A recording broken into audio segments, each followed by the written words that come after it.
Saudara, baru-baru ini polisi membongkar praktik dokter gadungan di Cikarang Selatan, Kabupaten Bekasi, Jawa Barat. Pelaku ditangkap setelah 5 tahun beraksi sebagai dokter gadungan.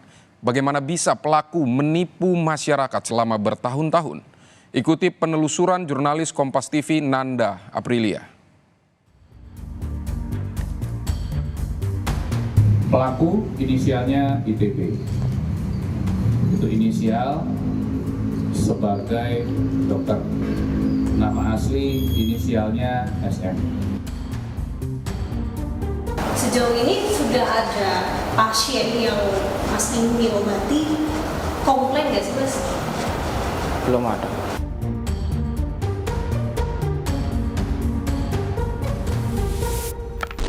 Lagi-lagi polisi berhasil mengungkap kasus dokter gadungan. Kali ini seorang pria bernama Sunaryanto alias Ingwi Tito Bayu berhasil diamankan setelah ia mengaku sebagai seorang dokter dan membuka praktek klinik ilegal yang ia dirikan di wilayah Cikarang Selatan, Kabupaten Bekasi, Jawa Barat. Selama 5 tahun tidak ada kecurigaan dari warga. Bahkan pasiennya kini tidak sedikit yang menjadi pelanggannya. Lantas bagaimana sebenarnya pelaku menjalankan aksi kejahatannya ini? Ikuti penelusurannya bersama saya Nanda Aprilia dan juru kamera Bodan Wicaksono hanya di Kilas Siang.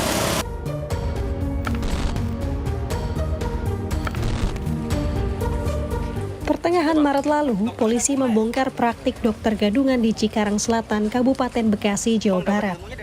Ingwi Tito Bayu alias SNY telah 5 tahun menjalankan praktik dokter gadungan dan klinik ilegal. Kedoknya terbongkar setelah warga mulai mencurigainya. Disinilah tempat dokter gadungan Sunaryanto atau Ingwi Tito Bayu mengobati para pasiennya. Dengan bermodalkan informasi dari internet, pelaku mengobati pasiennya, salah satunya dengan memberikan resep obat.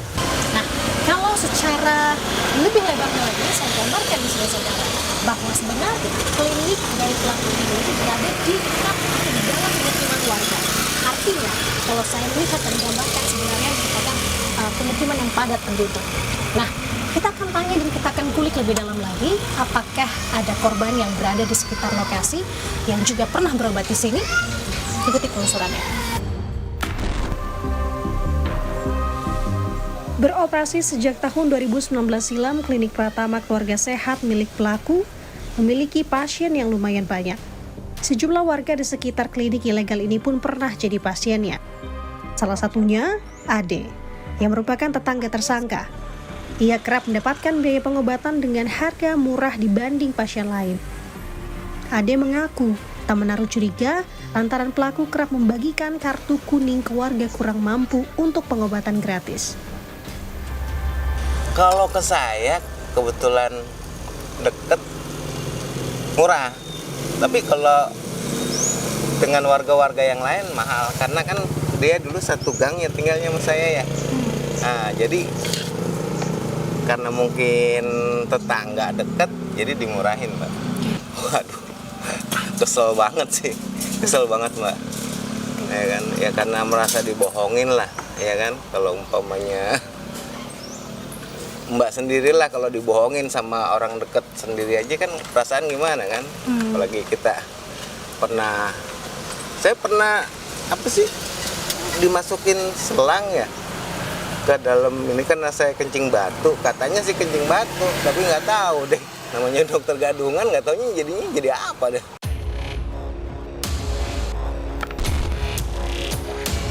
Berkat laporan warga, sepak terjang dokter gadungan Ingwi Tito Bayu berakhir. Polisi menggeledah kliniknya pada tanggal 15 Maret 2024 lalu, namun SNY tak bisa menunjukkan surat izin praktik serta surat tanda registrasi. Polisi menyita sejumlah barang bukti, di antaranya alat-alat kesehatan hingga buku hasil laboratorium. SNY telah ditetapkan sebagai tersangka. Kami sebelumnya pada hari Selasa tanggal 12 Maret 2024 kami menerima laporan dari warga terkait dengan adanya informasi keberadaan mengenai salah satu klinik Pratama di salah satu wilayah di Desa Ciantra, Kecamatan Cikarang Selatan, yang diduga di mana praktek klinik tersebut tidak memiliki izin dan bahkan dokter yang berpraktek di situ pun tidak memiliki STR sebagaimana yang harus dimiliki oleh para dokter.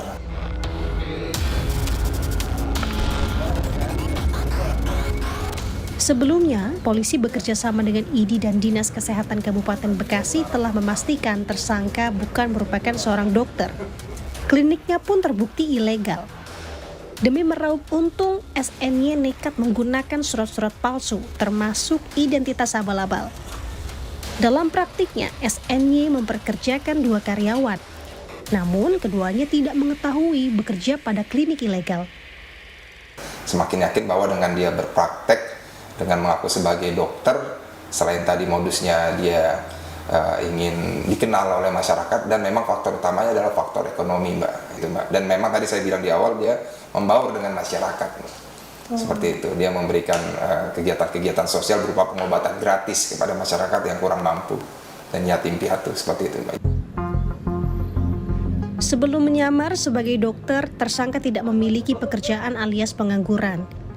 Lelaki 39 tahun ini tidak memiliki latar belakang pendidikan kedokteran. SNY merupakan lulusan SMK. Ya, tidak ada. Memang tidak ada basic kedokteran sama sekali. Yang bersangkutan bisa memberikan resep obat karena belajar dari temannya yang dulu mantri, ya, kemudian juga browsing dari internet, gitu, Mbak. Jadi seperti itu. Belajar secara otodidak. Diketahui tersangka mengaku sebagai dokter di media sosialnya sejak tahun 2016 silam. SNY hanya belajar secara otodidak, salah satunya dengan melihat potongan video di internet. Sejauh ini sudah ada pasien yang Mas ini obati, komplain nggak sih, Mas? Belum ada. Belum ada. Sejauh ini mengobati memang berdasarkan hanya informasi dari internet, begitu, Mas? Salah satunya itu. Tersangka SNY telah menjalankan kejahatannya selama 5 tahun. Agar tak ada yang curiga, tersangka rutin mengadakan kegiatan sosial pengobatan gratis untuk warga. Sudah 5 tahun kan sebenarnya klinik ini dibuka sejak tahun 2019. Bisa sampai selama itu seperti apa sih, Mas, tanpa ketahuan kan?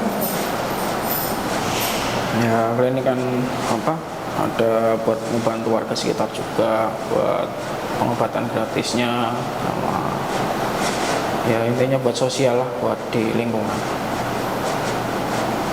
Artinya dengan kegiatan sosial itu bisa mengelabui atau menutupi kedok sebagai dokter gadungan begitu ya? Iya.